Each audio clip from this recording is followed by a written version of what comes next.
से मुंडा है, ऐसे महापुरुषों की अब प्रतिमा लगा रहे।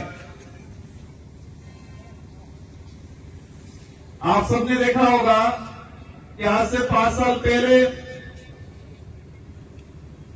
बिरसा मुंडा हो, राणा पूजा भील तो अपने यहाँ के थे इसलिए ध्यान था, लेकिन सावित्रीबाई फुले हो, टाटिया मामा हो, इनके बारे में हमारे समाज के लोगों को नहीं पता ये कौन है, क्या है। इन लोगों का देश के संविधान में, देश को आजाद कराने में, तो इस विचारधारा आने के बाद एक नया परिवर्तन आया कि नेताओं से पहले हमारे देश के फ्रीडम फाइटरों को माल्यार्पण और उनको सम्मान देने का एक जो नया प्रचलन आया, वो आप सबकी बदौलत, इस विचारधारा की बदौलत ये प्रचलन आया। ये जरूरी भी था ताकि हमारे अंदर एक कॉन्फिडेंस आए, हमें भी पता चले कि हमारे पूर्वजों ने क्या किया है, क्या नहीं किया है।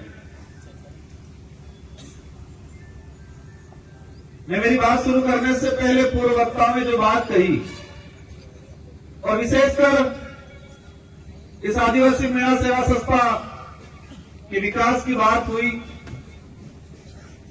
इसका 1975 के आसपास हमारे यहाँ जो वरिष्ठ जन बैठे उन्होंने प्रयास किया, और ये वरिष्ठ जन 1975 के आसपास 25 से 30 साल की बीच की एज के होंगे, और आपने युवा अवस्था में किया, और ये 22-25 बीघा के आसपास आपने जमीन अलग अलग फेज में आपने अलॉटमेंट कराई।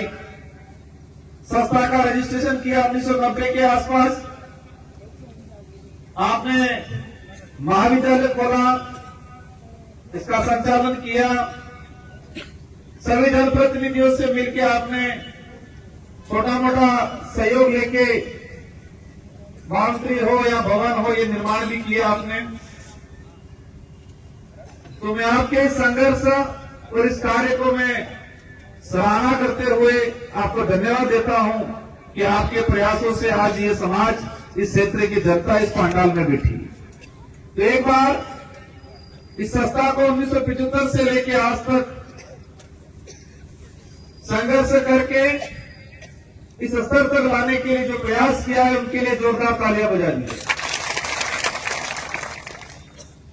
अब मेरी जिम्मेदारी थी, आपने मुझे वोट दिया और मुझे सांसद बनाया, और नागौर की जनता ने एक तरफा एक शानदार बहुमत दिया, 99% बूथ प्लस रहे, और उसके लिए मैं आप सबको तहे दिल से धन्यवाद देता हूं, आपका ऋणी हूं। ये लोकसभा चुनाव एक अलग तरीका का चुनाव हुआ इस बार, इससे पहले इस तरह का चुनाव नहीं हुआ था। हमारा पहले फिक्स था, कभी इधर 2 रास्ते फिक्स थे, लेकिन मुझे जहां तक लगता है कि हम महाराज महाराज गोविंद गुरु महाराज, मामा बालेश्वर, इन संतों, इन भक्तों की हम बात करते हैं, इन गुरुओं की बात करते हैं कि महाराज महाराज को भविष्यवाणी करके गए हैं, मामा बालेश्वर जी ने वो उपदेश दिए हैं, गोविंद गुरु महाराज ने जो भविष्यवाणी की है, और उसी का परिणाम ये है। और मुझे जहां तक लगता है कि उनकी भविष्यवाणी का ही परिणाम रहा कि लोकसभा चुनाव में मैं ऐसे विधायक था, और इस उम्र में मुझे 84 की जनता ने 2 बार विधायक बना दिया। सेकंड बार में विधायक बना 70,000 की लीड से बना था, और पूरे राजस्थान में हाईएस्ट लीड 84 की जनता ने दिला के मुझे बनाया था। मेरे लिए ये खुशी की बात थी कि 30 साल की उम्र में 2 बार विधायक बनने का अवसर मिल गया, और एक जिम्मेदारी भरा एहसास भी होता था कि 18 में मुझे 14,000 वोटों से लोगों ने जिताया, और 23 में मुझे 70,000 वोटों से जिताया। तो एक जिम्मेदारी बड़ा एहसास हो रहा था, अंदर डर भी सता रहा था कि मैं कैसे निभाऊंगा, इस बार कितना अच्छा और काम करूं, जितना लोगों ने मुझे विश्वास जताया है उस अनुरूप में मेहनत करूं। लेकिन राजनीतिक दुर्घटना होगी, सड़क दुर्घटना सुनी होगी आपने, हवाई दुर्घटना सुनी होगी। सड़क दुर्घटना होती है, हवाई दुर्घटना होती है, लेकिन एक राजनीतिक दुर्घटना होगी। और राजनीतिक दुर्घटना में वो कहते हैं कि कहां से कौन कहां चला गया पता नहीं चला, उसको राजनीतिक दुर्घटना कहते हैं, एक्सीडेंट। और उस एक्सीडेंट की वजह से आपने लगा कि नया वर्जन लाना पड़ेगा, और नए वर्जन के रूप में आप सबने कहा कि राजकुमार जी को खड़ा करो वापस। और विशेषकर ये घाटों में बांसवाड़ा वाले नहीं माने, इसलिए मैं प्यारी प्यारी बातें बोलता हूं अभी। सबने कहा धीरे से आके, मैंने कहा कि भाई मुझे नहीं बनना है, क्योंकि मैं अभी विधायक बना 3 महीने हुए ना, राजकुमार जी को खड़ा करना पड़ेगा। आपने जिस विश्वास के साथ मुझे चुना और सिलेक्शन किया, और इसी विश्वास के साथ आपने रात दिन मेहनत करके एक तरफा बहुमत देके जिताया, उसके लिए मैं आप सबका आभारी हूं। मेरा प्रयास रहेगा, मैं ये तो नहीं कहूंगा कि मैं सबका सब कुछ कर दूंगा, घाटों के सारे कमाएंगे सारे कर दूंगा, ये मैं नहीं कहूंगा। लेकिन मैं प्रयास जरूर करूंगा कि जितना हो सके इतना बेहतर करने के लिए इस क्षेत्र का विकास हो, इस क्षेत्र की समस्या हो जो लोकसभा में उठानी पड़े, केंद्र सरकार तक पहुंचानी पड़े, और ये विपक्ष की भूमिका निभाते हुए सरकार को जगाने का काम जरूर करेंगे, और इतिहास के पन्नों में दर्ज कराएंगे कि 2024 का लोकसभा चुनाव जो हुआ था, 1952 से लेके 2024 तक हमारे पूर्व भी कई सांसद महोदय गए, मैं सभी का मान सम्मान करता हूं। लेकिन जिस आशा और उम्मीद से आपने मुझे चुना, इस आशा और उम्मीद से शायद किसी और को नहीं चुना होगा, क्योंकि अपन को पहले लगता था हाँ वोट डालो से। लेकिन जिस उत्साह के साथ, जिस जुनून के साथ इस बार आपने जो मतदान किया, तो मैं इतिहास के पन्नों में जरूर दर्ज कराऊंगा कि जो बातें, जो काम 1952 से 2024 तक देश की संसद के पटल पे होना चाहिए था, वो काम मैं पिछले 1 साल और आने वाले 4 सालों के अंदर करने की कोशिश करूंगा जरूर। परिवर्तन लाएंगे बड़ा, हो सकता है इसमें कुछ नाराज भी हो जाए, और मुझे पता है, आप भी जानते हो, अगर कोई सही रास्ते पे चलता है तो उसको रोकने का काम बहुत लोग करते हैं, भटकाने का काम बहुत लोग करते हैं, उकसाने का भी बहुत लोग करते हैं। मैं इन चीजों को यहां दोहराना नहीं चाहूंगा। हमारे विधायक जी बता रहे थे, हमारे गुरु जी आए थे, विंडो साहब कह रहे थे, शिक्षा को लेके बोला। अभी हाल ही आपने एक घटना भी देखी होगी, इस देश की राजनीतिक में नया ट्रेंड आ गया है। पहले राजनीतिक में एक वैचारिक मतभेद हुआ करता था और नपी तुली बात कहते थे। अभी राजनीतिक ट्रेंड यह आ गया है कि जोर से बोलो, झूठ बोलो और बार बार बोलो। और ये ट्रेंड कौन लाया है, कैसे चल रहा है, आपने देख रहे होगा, आप देख रहे हो, क्योंकि हर मदद बेरोटा खाए, जो बेरोटा खाएगी हम की राखी। मैं समझता हूं कि उकसाने में कौन आता है, युवा आता है। उकसाने का काम कौन करता है, या उतावलापन कौन करता है, युवा करता है। जोश में कौन आता है, युवा आता है। लेकिन पता नहीं वो मेरे अंदर युवापन चला गया था क्या मालूम, लेकिन मुझे ना जोश आया, ना मैं किसी के उकसावे में आया, ना मैंने कोई जल्दीबाजी। मैंने मुसीबतों से भागने की जरूर कोशिश की,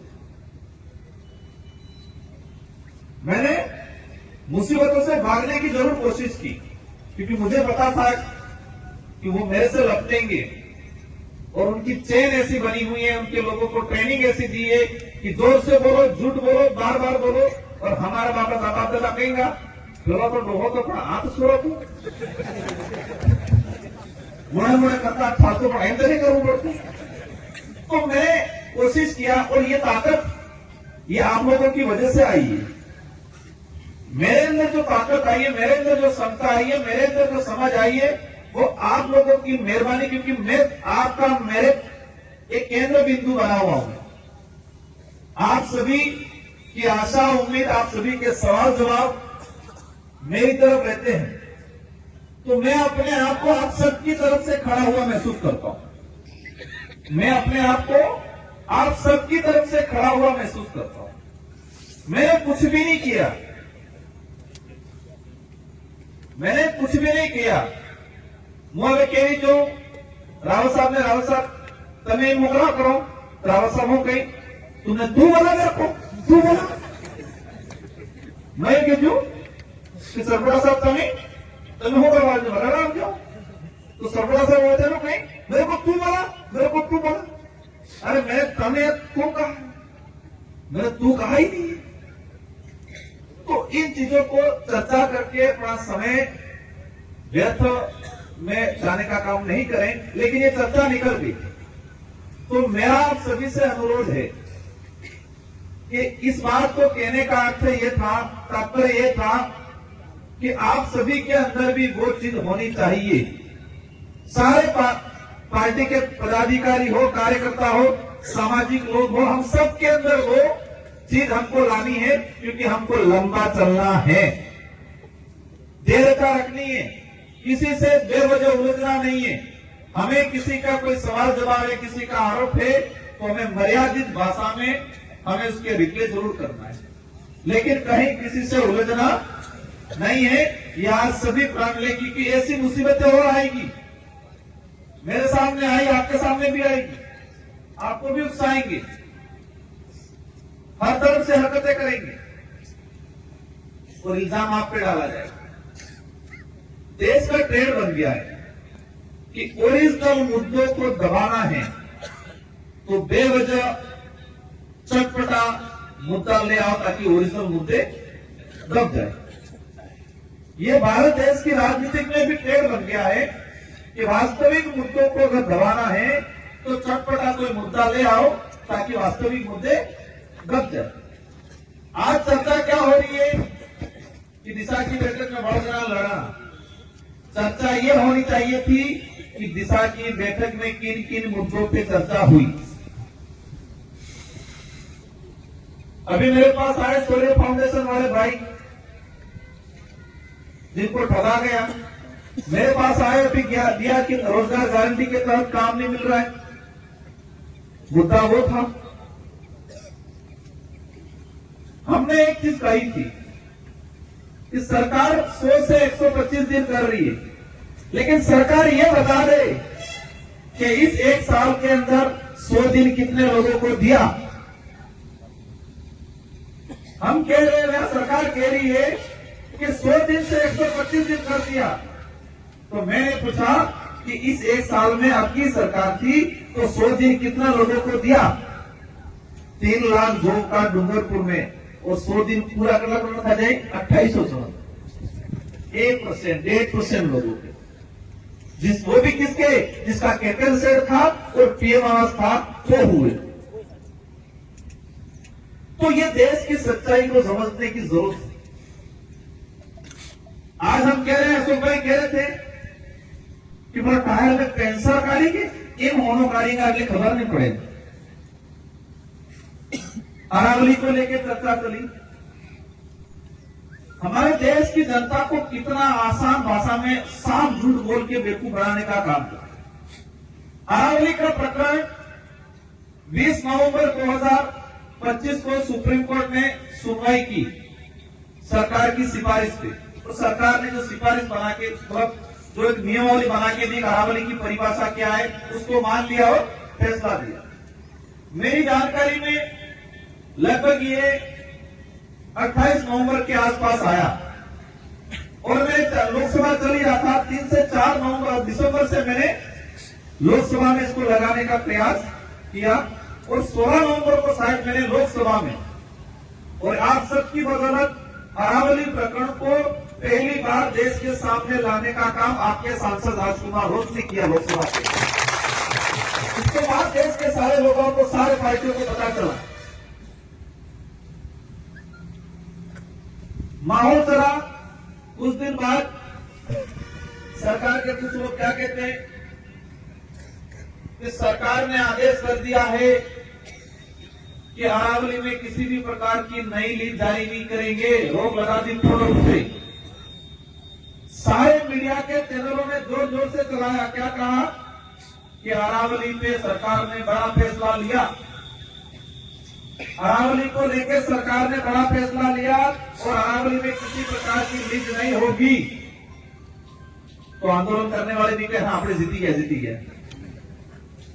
अब मेरे यहां बुद्धिजीवी वर्ग में बैठा है, सुप्रीम कोर्ट ने कोई फैसला दिया है, क्या सुप्रीम कोर्ट के फैसले को सरकार अपील में जाए बिना कोई आदेश, इसको निरस्त करने का आदेश दे सकती है? सुप्रीम कोर्ट ने कोई फैसला दिया और उस फैसले की विरोध में अपील में गई नहीं सरकार, लेकिन सरकार क्या कह रही है कि सुप्रीम कोर्ट की जो फैसला था उस पर रोक लगाते हुए सरकार ने आदेश दे दिया कि कोई नई लीज जारी नहीं होगी। अब कितना साफ झूठ है। उसी सुप्रीम कोर्ट के जजमेंट में, बिंदु संख्या में बोल रहा हूं, उसमें सुप्रीम कोर्ट ने, क्योंकि सरकार ने कहा कि 100 मीटर से ऊपर वाली को अरावली माना जाएगा, 100 मीटर के नीचे वाली जो है उसको अरावली नहीं माना जाएगा, उस पर कभी भी खनन के लिए लीज पे दे सकते। लेकिन उसी में सुप्रीम कोर्ट ने लिखा कि लीज पे तब देने का काम करे, सबसे पहले उसकी सारी मैपिंग की जाए। क्या किया जाए? मैपिंग किया जाए, सर्वे किया जाए कि कौन सी पहाड़ी 100 मीटर के अंदर वाली किस हाइट की है, किस राजस्व में है, चारागाह में है कि फॉरेस्ट में है, उसकी मैपिंग करे। उसके अंदर कौन सा मिनरल है उसकी मैपिंग करे, इसके बाद लीज पे दे। ये सुप्रीम कोर्ट ने ऑलरेडी कहा था। भाई केजू थे कि बगीचा में फूल नहीं, लेकिन आने लाल फूल और कालू फूल अलग देना तो आवाज में स्वयं की सुप्रीम कोर्ट। तो सरकार हो केजू कि हमने रोक लगा दिया, लोग खुश हो गए, पर वो छटनी तो हो रही है अभी कि कौन से पहाड़ में क्या मिनरल से। भाइयों, हमें लड़ना था जल जंगल जमीन और संविधान के हक अधिकार को लिए लड़ना था, लेकिन हमारे लोगों की लड़ाई अलग पकड़ा दी, दूसरे झंडे पकड़ा के दूसरी लड़ाई लड़ाई। आज क्या हो रहा है? आज पूरे देश की, मतलब पूरे विश्व की कंपनियां इंडिया में आके खनन करने के लिए लीज पे ले रही है। ये पेंशन हाउस है, सोने की जो कंपनी है, जिस कंपनी ने हायर किया है, टेंडर पता नहीं किसी और का हुआ है, लेकिन ये जो सर्वे वाली कंपनी है उसको हायर करने वाली कंपनी कौन से देश की है? ऑस्ट्रेलिया की। सोना निकालने की जिम्मेदारी उसको लेने का काम ऑस्ट्रेलिया की कंपनी कर रही है, और इसमें केंद्र और राज्य सरकार को कुछ हिस्सा देंगे कि तुम्हारे यहां से ले जाएंगे, इसमें से इतना % आपको देंगे। अरावली पर्वत श्रृंखला में लिथियम निकला है, भी लिथियम। इस चीज को आप सबको जानने की जरूरत है। लिथियम, अभी कह रहे एआई का जमाना आया, और एआई मतलब इंटरनेट, मोबाइल, कंप्यूटर, लैपटॉप, आपने बड़ी लटकाई ना टू यू, ये सब इलेक्ट्रॉनिक चीजें, तो लिथियम है, वो सारी इलेक्ट्रॉनिक चीजों में लिथियम की आवश्यकता रहती है। तो अरावली में लिथियम की खोज हुई है और इसीलिए खेल हो रहा है। मेरा जो समझ है और मैंने जो जानकारी ली है, भारत देश के अंदर America, Japan, Australia, Europe country की कई कंट्रियां भारत के अंदर मतलब आके लीज पे ले जा रही है। और सिंपल भाषा में हम जो अपने के बार घઉં પાકીના નરમાજી ઘેર થાજા 10 क्विंटल ઘઉં એ બાર વેસે હું એટલે સહી બાર 2500। अब आ खावा वाले लाना नहीं देता है, भाई 10 के 10 क्विंटल हुए तो 3 क्विंटल 4 क्विंटल से खावा ठीक है, तो खावा वाले देवा देता है 25 रुपये माता जैसे पूरा पूरा। और नवाजी हो गई कि मोड़ा या मालिक हो गई पूरा पूरा 2 इसी रीते बाहर और हो गए मैं इस घर का मालिक हूं और विकसित भारत बढ़ाऊंगा आपके। अब पासी सीजन आएगा ताणी 20 लेवा देगा या खा बोले लेवा देगा हो रेट में मरेगा ही करना पड़ेगा तरी पात्र पड़ेगा 40 में बारे में डालो। मतलब अभी हम रिजर्व नहीं रख रहे हैं, 40 रुपए में रिटर्न बीज लेने जाएंगे तो आपको 40 रुपए मिलेगा, 35 रुपए मिलेगा, खाने के लिए भी लेने जाएंगे तो भी 30 रुपए 35 रुपए मिलेगा। क्या वोट? तो वही चीज भारत देश के अंदर हो रहा है। हमारे यहाँ से मिनरल निकाल के विदेशी कंपनियां ले जा रही है और अमेरिका जैसे देश जो है इनके यहाँ पर रिजर्व रख रहे हैं। कानून बढ़ा दिया है। अच्छा, अदर कंट्रियों ने कानून बढ़ा दिया है कि हमारे यहाँ लिथियम है, अच्छा। सोना है, बॉक्साइट है, ये बॉक्साइट 2025-2050 से पहले नहीं निकालेंगे, ऐसा कानून बना लिया। और हमारे यहाँ पर खोज के निकाल के सर्वे करा के ध्यान से बैठना इस पहाड़ी में है क्या ना? है सारा का सारा विदेशी कंपनियां आके ध्यान से जाना ले जा है। रही है और वो कहीं विकसित भारत का हिस्सा बनाएंगे। ठीक है, ठीक है। अंग्रेज एक कंपनी लेके आता ईस्ट इंडिया कंपनी, आज कितनी कंपनियां लेके आ रही। मेरा तो समझ में आ रहा है जो लूटने वाले हैं, झूठ फैलाने वाले हैं वो गलत नहीं है, झूठ को स्वीकार करने वाले गलत है। इसमें हम सब हो सकते हैं। कोई कुछ भी कह रहा है मान रहे, जब भी मुद्दा आता हो कहीं, जब भी अरावली का मुद्दा आया तो हो के राजकुमार तो धर्म विरोधी है। राजकुमार ने कहा कि रोजगार गारंटी के तहत यहाँ पर लोगों को रोजगार नहीं मिल रहा, मेड कारीगरों का पेमेंट नहीं आया, हो गए राजकुमार तो ईसाई का एजेंट है। भारत आदिवासी पार्टी बोल रही है कि जब जंगल जमीन जो आदिवासी जिस जमीन पे बैठा है बसों से उसको फॉरेस्ट राइट एक्ट का पट्टा मिलना चाहिए, चारागाह मिलाने में बैठा हुआ है। मैं देश की लोकसभा से क्वेश्चन निकाल के डाटा निकाला है, डूंगरपुर, बांसवाड़ा, उदयपुर में 91 की रसीद जो कटती है बिलाना चारागाह की, तो 3 लाख के आसपास परिवारों की 91 रसीद कट रही है। मतलब ये क्लियर होता है कि 3 लाख परिवार बिलाना चारागाह की जमीन पे बैठा है। अब ये बात करते हो गए राजकुमार तो धर्म विरोधी है, धर्म की रक्षा करनी पड़ेगी। भाई काले वो तो जगानी बात करो और तो काले भी हम उसको नहीं है, जिस जमीन पे बैठा है उसका पट्टा नहीं है पर दंडो बीजा भाई इन सब जगाते पहले करो तो वो समझ हमने विकसित करने का काम करना है। सही क्या गया, मैं कई बार कहता हूं कि राजकुमार रोज भी कहे तो उसको सीधे नहीं मानना है, कितना सही कह रहा है कितना गलत कह रहा है उसका चेक करना है, क्योंकि दिमाग पंखा भी है। मैंने जो कह दिया वो नहीं मानना है, कितनी सच्चाई है वो भी परखना है, हर नेता का परखना है। ये जब तक नहीं लाएंगे हमारे एरिया को लूटने से नहीं बचा सकते। हमारे एरिया के साथ खला जाएगा। आज खलबली मच रही है कि ये सबका बुरी जनता थी, ये एकदम मतलब जो जागरूक हो रहा है वो बनवास है। जो युवा रिजर्वेशन की बात करता है, जो युवा रोजगार की बात करता है, क्या कहते हैं वो भटक गया है। जो कर्मचारी कानून की बात करेगा, जो कर्मचारी अच्छे पढ़ाने की बात करेगा, जो पुलिस कर्मचारी नियम के अनुसार काम करेगा, कहेंगे ये तो बात पड़ा है। मैं देख रहा हूं कई राजस्व के अधिकारी हैं, पुलिस डिपार्टमेंट के अधिकारी हैं, एजुकेशन के अधिकारी हैं, नियम के अनुसार गरीब के लिए काम करता है, गलत का साथ नहीं देता है, या हेत्ता लेटर लेकिन आने ये कर्मचारी बाप का है उसको हटाओ। मतलब जो नियम के लिए काम करेगा, गरीब के लिए काम करेगा वो बाप ना। तो कुल मिला के ये हुआ कि सही बात है भाई, अच्छा आदमी हमारा बुरा तुम्हारा। कई ऐसे कर्मचारी ने बताया राजकुमार जी, हमने आपको कभी वोट नहीं दिया, लेकिन हमने अच्छा काम करने की कोशिश की, सबको हटा दिया, बाप पर ठप्पा लगा के, तो अब बाप का बनना पड़ेगा। तो साथियों, ये जो चीजें हैं, हमें समझना पड़ेगा कौन सही है कौन गलत है। और एक यूरिया वाली बात आपकी थी, अशोक भाई, मैं कौन दो आता था, कौन है कितना किया। मेरे घर में 2013 से यूरिया डीएपी बंद कर रखा है। हमारे क्षेत्र में हमने 2013 से यूरिया डीएपी बंद कर दी। तू है क्यों बंद किया? मैं आर्मी टचिंग कैंप में गया था नागालैंड, हमारे मोदी भाई साहब आए थे। मैंने आपकी एसएलआर एलएनजी सब थोड़ी थोड़ी सीखी है।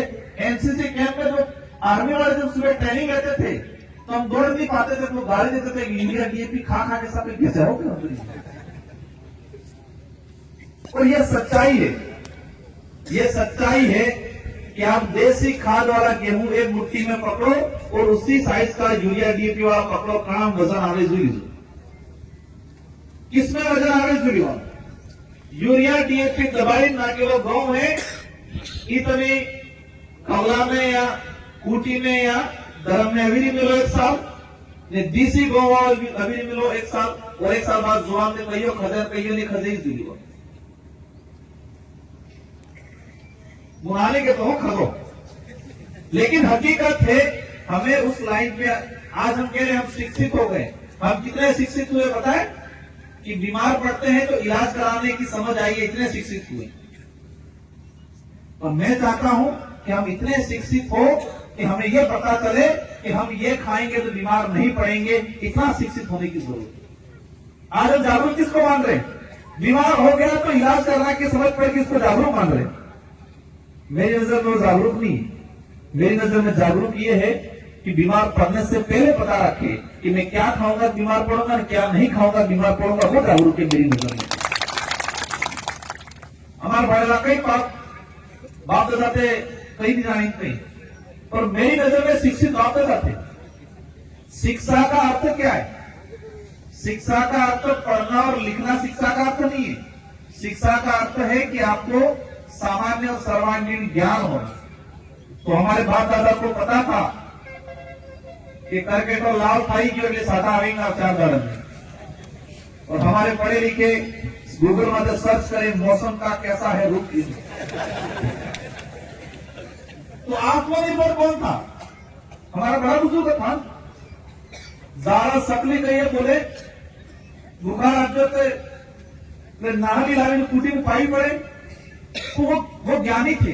हाँ, पढ़े लिखे नहीं थे ये कह सकते हैं, जिनको लिखना और पढ़ना या पढ़ना और लिखना नहीं आ रहा था। लेकिन हम इनको ये नहीं कह सकते कि वो शिक्षित नहीं थे, वो हमारे से ज्यादा शिक्षित थे। सर कुछ बोल रहे हैं? गुणी शिक्षा थी, गुणों की पहचान थी, प्रकृति से सीखते थे वो। तो आज मैं जुजे बारे के पढ़ला एप्लीकेशन आलिंग किया ना, तो एड्रेस लगती है पूरी रामायण लगती है, लेकिन राम कौन है लगती नहीं है। तो से कहीं हम बेरोजगार, लेकिन बेरोजगार नहीं हम बेरोजगार। आज हमारे गुरु जी कह रहे थे कि शिक्षा वो शेरनी का दूध है, जो पिएगा वो दहाड़ेगा। अब इस जूस में केमिकल ने डीएपी ने यूरिया ज्यादा होगा तो दहाड़ेगा, वो दहाड़ेगा नहीं दहाड़ेगा। तो क्वालिटी वाली एजुकेशन में एक लास्ट अंतिम बात कहना चाहूंगा। देश को, देश की आम गरीब जनता को, इसमें सब आ गए, आदिवासी दलित पिछड़ा ओबीसी सामान्य सब आ गए। इस देश को, आम जनता को कमजोर करने के लिए, विवेकहीन बनाने के लिए वर्तमान सरकारों ने एक पॉलिसी बनाई है। क्या पॉलिसी बनाई है? गुणवत्ता युक्त एजुकेशन नहीं देना है, ये पॉलिसी बनाई है। एनसीईआरटी, सीबीएसई, इन 2-3 बोर्डों के अंदर मैं देख रहा हूं 10 सालों में संशोधन ऐसा किया है, जो वैज्ञानिक दृष्टिकोण वाला एजुकेशन था, जो तार्किक एजुकेशन था, गुणवत्ता युक्त एजुकेशन था, इन सबको हटा दिया गया है पिछले 10 सालों के अंदर। और काल्पनिक बिना मतलब की चीजें इंसान को तर्कयुक्त विवेकशील इंसान नहीं, विवेकहीन इंसान बनाने की एजुकेशन दी जा रही है। आज देश के जितने यूनिवर्सिटी है, यूनिवर्सिटी में वो व्याख्याता लग रहा है जो सेटिंग बाज, क्वालिटी वाला नहीं लग रहा है। क्या होगा? इसलिए एजुकेशन 3 प्रकार का है। पहला एजुकेशन पारिवारिक एजुकेशन, सामाजिक एजुकेशन। दूसरा एजुकेशन पाठ्यक्रम वाला एजुकेशन, क्वालिफिकेशन वाला, कागजी क्वालिफिकेशन वाला। और दूसरा एजुकेशन सामाजिक योद्धा बुद्धिजीवी वर्ग जो रिसर्च करके निकालते हैं, जो दबा हुआ इतिहास, संवैधानिक जानकारी जो पाठ्यक्रम में नहीं है, ये तीसरा एजुकेशन। तो हमें तीनों प्रकार के एजुकेशन प्राप्त करना पड़ेगा भाइयों। बाकी कागजों वालों पाठ्यक्रम वालों गणित में रह गया तो सामाजिक एजुकेशन नहीं है, वो इंसान किसी काम का नहीं, न समाज के काम का है, न खुद के परिवार के काम का।